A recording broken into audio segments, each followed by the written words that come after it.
6 février 2011, dimanche du Super Bowl, l'iPhone d'Aaron Barr meurt en plein milieu d'un mail. Il retape son mot de passe, qui bafoue 33, le même qu'il utilise partout depuis 7 ans, incorrect.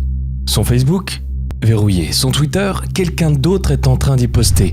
Son adresse personnelle, son numéro de sécurité sociale, le téléphone de sa femme vibre avec des menaces de mort. Mais ce qu'Aaron ne sait pas encore, c'est que 4 ados sont en train de le regarder à travers ses propres caméras de surveillance. Ils ont 71 000 de ces mails et ils viennent de trouver quelque chose qui va détruire 3 entreprises et exposer un complot contre Wikileaks. Le pire dans tout ça, une des hackers prétend être une fille de 16 ans, une autre travaille en secret pour le FBI. Dans 12 minutes, cet ancien cryptologue de la Navy va réaliser qu'il vient de faire la plus grosse erreur de l'histoire de la cybersécurité. Comment un expert formé par l'armée s'est-il fait défoncer par des ados et qu'est-ce qu'ils ont trouvé dans ces mails qui valaient 2 millions de dollars à garder secret ? 23 décembre 2010. Aaron Barr est assis dans son bureau à 3,2 millions de dollars en contrats gouvernementaux. Il fixe un tableur qui lui glace le sang. HB Gary Federal, sa boîte de sécurité informatique à 3 personnes, a cramé 893 000 dollars en 6 mois. 0 nouveau contrat décroché. À ce rythme, ils sont morts en mars. Mais Aaron pense avoir trouvé une idée. Une idée qui peut soit tout sauver, soit tout détruire. Pendant que les autres boîtes de cybersécurité courent après les contrats à plusieurs millions pour vendre des pare-feux, lui chasse des fantômes. 73 nuits d'affilée, il infiltre les salons de discussion d'Anonymous. Il se crée des fausses identités, il cartographie leurs réseaux sociaux. Il est persuadé d'avoir craqué leur code. Avec juste des likes Facebook, des follow Twitter et des connexions LinkedIn, il prétend avoir identifié les leaders secrets du collectif Q en Californie, Owen à New York, Commander X à Boston. Des vrais noms, des vraies adresses, des vrais gens qui se croient intouchables. 31 janvier 2011, Aaron passe le coup de fil qui va le détruire. Il appelle le Financial Times. Je peux prouver qu'Anonymous a une hiérarchie, j'ai les noms. Le journaliste lui demande s'il a peur des représailles. Aaron éclate de rire, il se croit tellement balèze. Le même jour, il envoie un mail à son développeur. Aussi élite que ces mecs sont censés être, ils captent rien. Je les ai défoncés, suivi d'un smiley. Retiens ce smiley, il va devenir une pièce à conviction dans une enquête fédérale. Sa propre équipe le prend pour un fou. Ted Vera, le développeur principal de HB Gary, lui envoie un mème, les nains à culottes de South Park. Pour ceux qui connaissent pas, c'est un épisode culte où des nains volent des sous-vêtements avec un plan d'affaires en 3 étapes. Étape 1, voler des slips. Étape 2, on sait pas. Étape 3, profit. La blague, c'est qu'il manque toujours l'étape 2, la partie où on explique comment on passe du début à la fin. Ted, en gros, il dit à son boss « Aaron, ton plan c'est l'étape 1, tu trolls Anonymous. Étape 3, on est riche. Mais l'étape 2, t'as oublié, mec. » Même son associé le prévient.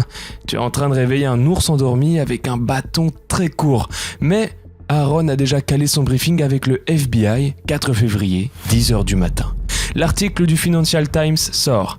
Cyberactiviste prévenu d'une arrestation imminente. En 17 minutes, c'est tendance sur Reddit. En 1 heure, c'est sur tous les forums de hackers de Moscou à Manille. Et, dans un sous-sol en Angleterre, une fille de 18 ans qui se fait appeler Kayla lit les déclarations d'Aaron et commence à taper 9 mots qui vont tout changer. Ce con vient de nous déclarer la guerre, on va lui en donner une.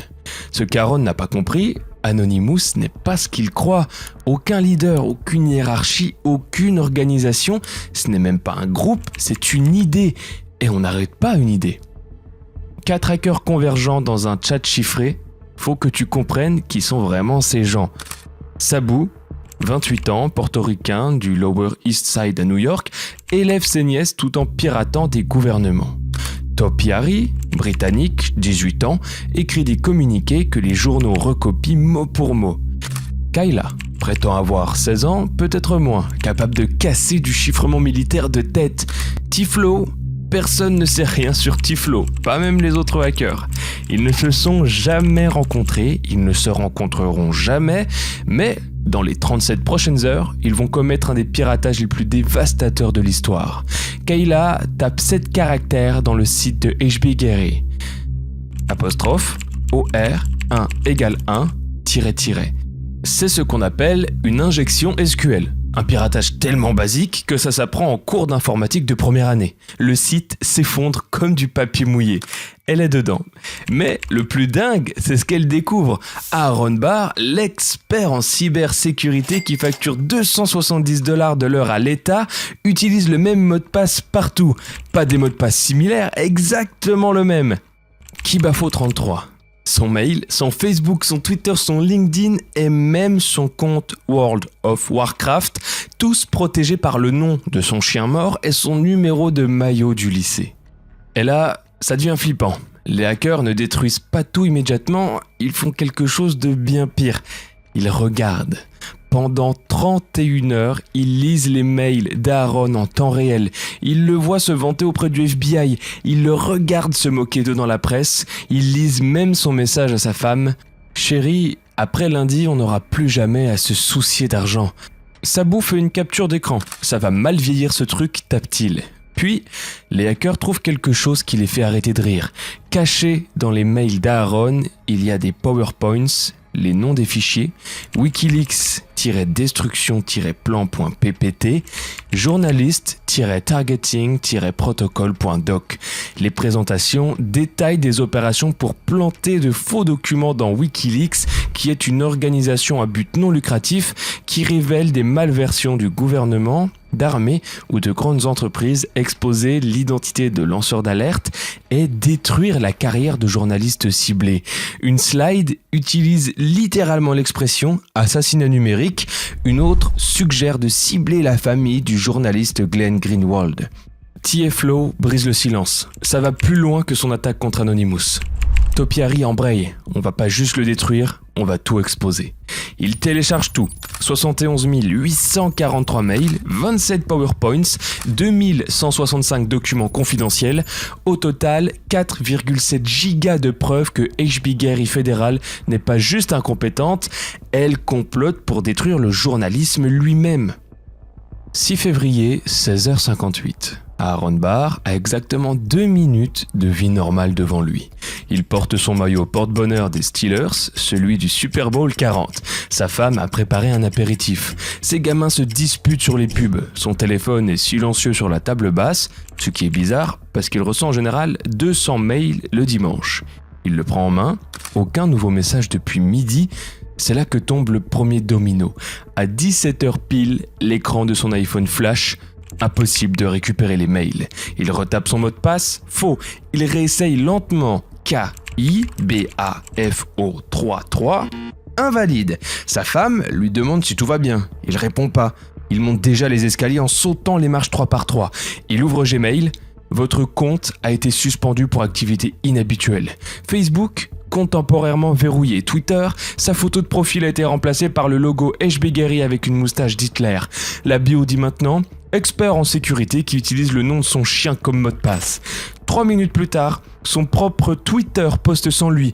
Mon numéro de sécu, c'est 38 77 4. J'habite à Woodland Drive, venez me dire bonjour. 1300 retweets en 40 secondes. Son téléphone se met à sonner, des appels inconnus, des livraisons de pizza qu'il n'a pas commandées. Sa fille de 12 ans déboule dans son bureau. Papa, pourquoi il y a les flics dehors ? Mais les flics sont pas là pour aider, ils sont là parce que quelqu'un a appelé pour signaler une prise d'otage à son adresse. C'est ce qu'on appelle un swatting. 7 officiers, armes dégainées, encerclent sa maison pendant le Super Bowl. Ses voisins regardent depuis leurs fenêtres, ses gamins pleurent et quelque part, 4 hackers regardent toute la scène se dérouler à travers ses propres caméras de surveillance. 17h17, Aaron ouvre un chat sur l'ordi de son fils, le seul appareil qu'ils n'ont pas compromis. Un message apparaît instantanément de Topiary. « Tu kiffes le match, Aaron ?» Aaron tape « Qu'est-ce que vous voulez ?» La réponse change tout. « Rien. On a déjà tout. Les 71 843 mails, y compris celui où tu traites ta femme de grosse, celui où tu prévoyais de mentir au FBI, et celui où tu proposais de vendre les infos des donateurs de Wikileaks à Bank of America pour 2 millions de dollars. Faut que tu comprennes un truc. Aaron pensait jouer aux échecs. Anonymous, eux, jouaient à autre chose. Ils jouaient à la démolition. Ils essayaient pas de gagner, ils créaient le chaos. Et le chaos suit pas de règles. 17h41, le site de HB Gary change. Soudain, N'importe qui sur Terre peut télécharger un fichier appelé hbgary-federal-full-exposure. Les 71 000 mails, gratuits, non filtrés, non censurés. En quelques minutes, c'est sur Wikileaks. En quelques heures, c'est sur tous les grands sites d'infos. Le Financial Times, le même journal qui relayait les vantardises d'Aaron 2 jours avant, publie un nouveau titre. L'expert en sécurité piraté par ceux qu'il chassait. Greg Hoglund, le copropriétaire de hbgary, envoie un SMS à Aaron en majuscule. « Putain, t'as fait quoi ?» Penny Levy, la présidente de la boîte, est encore plus directe. Tu nous as tous détruits. Elle est déjà en train de supplier Anonymous sur un canal IRC public. Les transcripts existent encore aujourd'hui. Tu peux la lire en train d'écrire « S'il vous plaît, c'est pas notre faute, c'est Aaron, on n'a rien à voir avec ça ». 7 février, 6h du matin. Aaron Barr n'a pas dormi depuis 36 heures. Les journalistes du monde entier, eux, vivent le meilleur matin de leur carrière. Les mails leakés se lisent comme le délire d'un complotiste, sauf qu'ils sont tous vrais. Le premier PowerPoint s'appelle « La menace Wikileaks ». Slide 9. Proposer de créer de faux documents bourrés d'erreurs, les leaker à Wikileaks, puis exposer publiquement les erreurs pour détruire leur crédibilité. Slide 16. Cibler des journalistes spécifiques. Le nom de Glenn Greenwald apparaît 17 fois. Slide 23, marqué confidentiel détruire après lecture, un programme appelé Persona Management Software, des fausses identités en ligne conçues pour manipuler l'opinion publique. Chaque persona a un Facebook, un Twitter, un blog, un mail. hbgary vendait ses faux humains aux plus offrants, 2 millions de dollars la campagne. Mais le vrai scandale, c'est une chaîne de mails du 24 janvier 2011, sujet Bank of America, urgent. La banque pense que Wikileaks détient des documents qui peuvent la détruire. Elle a engagé le cabinet d'avocats Hutton et Williams, qui a engagé hbgary, qui a engagé 2 autres boîtes, Palantir et Berico. Ensemble, ils s'appellent Team Themis. Leur mission, détruire Wikileaks avant que Wikileaks ne détruise Bank of America. Le tarif, 2 millions de dollars par mois. Les méthodes, illégales dans 48 États américains. Rien que ça. Ce matin-là, l'action Palantir divise de 8%. Leur PDG Alex Karp publie un communiqué d'urgence. Nous coupons tous les liens avec hbgary Fédéral. Il appelle personnellement Glenn Greenwald pour s'excuser. Berico efface toute mention de hbgary de son site. À midi, c'est comme si Team Themis n'avait jamais existé. Sauf que ça a existé, et Anonymous a les preuves. Tu te souviens des membres d'Anonymous qu'Aaron prétendait avoir identifiés ? Il s'est trompé sur chacun d'entre eux. Commander X, il était même pas dans Anonymous, il dirigeait un groupe complètement différent. Q, un gamin de 17 ans dans l'Iowa qui avait jamais hacké quoi que ce soit de plus gros que le menu de sa cantine. Une des personnes qu'Aaron a identifiées était en fait un agent du FBI en infiltration, une autre était morte depuis 3 ans. Toute son enquête, c'était de la fiction. Il avait connecté des points au hasard et inventé un complot qui n'existait pas. Et l'ironie, c'est que pendant qu'Aaron inventait ses faux leaders d'Anonymous, les vrais membres d'Anonymous le regardaient, se foutaient de sa gueule. Sabou publie les logs du chat de cette nuit-là. Tu peux les voir se moquer de chaque page des recherches d'Aaron. Matt, il pense que j'ai 45 ans et que j'habite au Texas, écrit Topiary. J'ai 18 ans et je suis britannique, espèce de débile. Il a passé 6 semaines sur ce dossier, répond Kyla. Mon chat ferait du meilleur social engineering. 14 février, Saint-Valentin, Penny Levy fait un truc sans précédent. Elle se connecte sur le chat public d'Anonymous et supplie. La transcription complète fait 73 pages. Elle offre tout. On va donner à vos causes. On va virer Aaron. On va fermer la boîte. S'il vous plaît, arrêtez. La réponse d'Anonymous tient en 3 mots. Trop tard maintenant. Mais ils ont une exigence. Ils veulent que hbgary donne le salaire d'Aaron Barr, 1,2 million de dollars, au fonds de défense de Bradley Manning, le lanceur d'alerte qui a leaké des documents à Wikileaks. L'ironie est délibérée. 21 février, 2 semaines après le piratage, Forbes publie une enquête intitulée « La vraie leçon de hbgary ». Ils ont trouvé quelque chose que tout le monde avait raté. Dans les mails leakés, il y a un contrat avec le FBI daté de janvier 2010, un an avant le piratage. HB Gary ne bossait pas juste pour le FBI, il construisait un truc appelé Metal Gear, un logiciel conçu pour contrôler des milliers de faux comptes sur les réseaux sociaux, pour façonner l'opinion publique, pour détruire des réputations, pour manipuler des élections. Le FBI a payé $250 000 pour un prototype, il a été livré 3 semaines avant qu'Aaron Barr décide d'attaquer Anonymous. Les questions s'accumulent. Combien d'autres boîtes font ça ? Combien de faux humains sont en ce moment sur tes réseaux sociaux ? Combien d'opinions que tu crois réelles sont en fait fabriquées ? Et la plus grosse question de toutes, pourquoi Aaron Barr a-t-il vraiment attaqué Anonymous ? Ego ou ordre reçu ? 28 février 2011, 22 jours après le piratage. Aaron Barr envoie un mail de démission de 2 phrases. Effet immédiat. Je démissionne de mes fonctions de CEO de HB Gary Fédéral. Je dois me concentrer sur la protection de ma famille. Ce qu'il ne mentionne pas, sa famille a reçu 3847 menaces de mort. L'école de sa fille a dû embaucher du personnel de sécurité. Sa femme a déposé une demande de séparation. Son chien, celui dont le nom était devenu son mot de passe, ne le regarde même plus. 15 mars, HB Gary Fédéral cesse d'exister, racheté par une autre boîte pour $23 000. Tu lis bien ? Une entreprise valorisée à un moment 15 millions de dollars, vendue pour moins cher qu'une Honda Civic.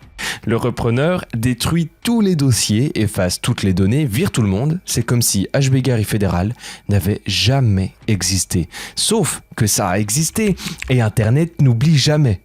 Où est Aaron Barr aujourd'hui ? Personne ne sait, il a complètement disparu, plus de LinkedIn, plus de Facebook, aucune empreinte numérique. Certains disent qu'il bosse chez McDonald's dans le Delaware, d'autres prétendent qu'il enseigne la cybersécurité dans un community college sous un faux nom. Les 4 hackers qui l'ont détruit, 3 ont été arrêtés dans l'année. Sabu était déjà un formateur du FBI, depuis avant le piratage de HB Gary, il a balancé tout le monde pour éviter la prison. Topiary a pris 2 ans. Kayla, qui s'appelait en vrai Ryan, qui était en fait un homme de 25 ans qui jouait la fille de 16 ans, a pris 30 mois. Seul Tiflo s'est échappé. Personne ne sait qui était Tiflo. Personne ne le saura jamais. Mais leurs arrestations n'effacent pas ce qu'ils ont exposé. Ces 71 000 mails ont révélé une industrie de l'ombre, des boîtes privées qui complotent avec des banques, des cabinets d'avocats et des agences gouvernementales pour manipuler la réalité elle-même. Créer des faux humains, détruire des vrais journalistes, attaquer quiconque menace le pouvoir des grandes entreprises. Ça se passe encore en ce moment. La seule différence, c'est qu'ils ont appris à pas utiliser le nom de leur chien comme mot de passe. Tu veux savoir la vraie leçon de cette histoire ? Elle est pas sur les mots de passe, elle est pas sur Anonymous, elle est même pas sur Aaron Barr, elle est sur toi. Parce que voilà ce qui devrait vraiment te glacer le sang. Tout ce que tu viens d'entendre s'est passé en 2011. Facebook avait 600 millions d'utilisateurs à l'époque, aujourd'hui 3 milliards. Twitter en avait 200 millions, aujourd'hui 500 millions. Les outils que HB Gary construisait, faux humains, manipulation d'opinion, destruction de réputation, c'est plus des prototypes, c'est des produits et tu interagis avec eux tous les jours sans le savoir. Cette dispute Twitter que t'as eu la semaine dernière, la moitié des gens en face étaient peut-être des bots. Ce DM Insta d'une fille qui te trouve trop intéressant et qui veut absolument que tu cliques sur son lien. Peut-être un mec de 40 ans dans un sous-sol, exactement comme Kayla, qui n'avait jamais été ni Kayla, ni 16 ans, ni une fille. Ce SMS qui ressemble parfaitement à ta banque, ce mail qui imite à la perfection le service des impôts, ce faux conseiller Orange qui te demande gentiment juste 4 chiffres pour vérifier. 1200 Français se font baiser comme ça chaque jour, pas par des hackers d'élite, par des arnaqueurs qui utilisent exactement les mêmes outils qu'HB Gary vendait il y a 14 ans.